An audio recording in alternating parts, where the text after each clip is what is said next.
এই যে ট্রেনটা দেখছো এর নাম তায়াঙ্গো। এই ট্রেনেই চড়েন উত্তর কোরিয়ার প্রেসিডেন্ট কিম জং উন।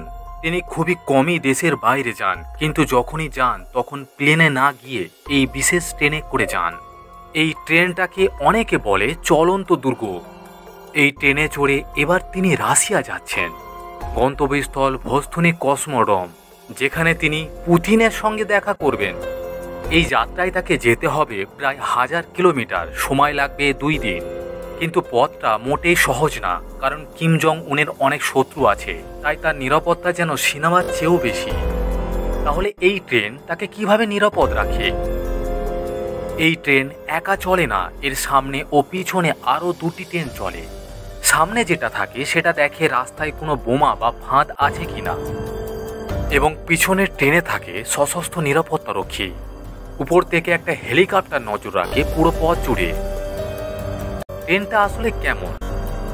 ট্রেনের জানলাগুলো বুলেট প্রুফ, দেয়াল ও নিচের অংশ বিস্ফোরণ প্রতিরোধী। ভিতরে রাখা আছে অস্ত্র, মিসাইল ও মেশিন গান। এমনকি হেলিকপ্টারও আছে, প্রয়োজনে যেন কিম পালাতে পারে। শুধু নিরাপত্তা নয়, ভিতরে আছে বিলাসবহুল ব্যবস্থা। এই ট্রেনে থেকেই কিম দেশ চালান। ভিতরে আছে office room, TV, laptop, phone আর ম্যাপ। আছে মিটিং রুম, রিসেপশন রুম, সাজাও চকচকে কাঠের ফ্লোর, দামি সোফা, ফুলের মতো লাইট, জিরবা প্রিন্টের চেয়ার। রেস্টুরেন্টে আবার কোরিয়ান, রাশিয়ান, চীনা, জাপানি, ফরাসি সব ধরনের খাবার থাকে। কিম যেন বিরক্ত না হন, তাকে গায়কেরা গান শুনিয়েও মন ভালো রাখে। এই ট্রেনের পিছনে আছে ইতিহাস। এই ট্রেন শুধু কিম জং উনের নয়, তার বাবা ও দাদাও এমন ট্রেনে চড়তেন।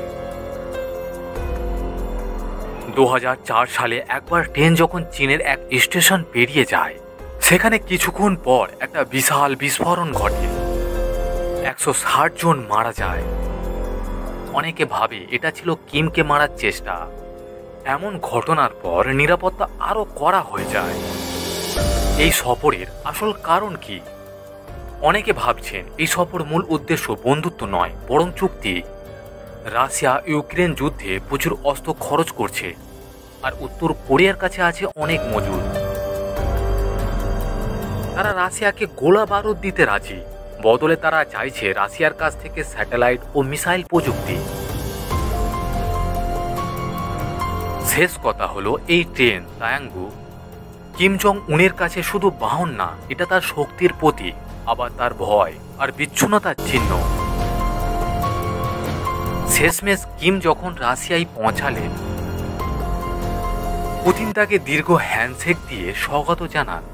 তারপর শুরু হয় গোপন বৈঠক।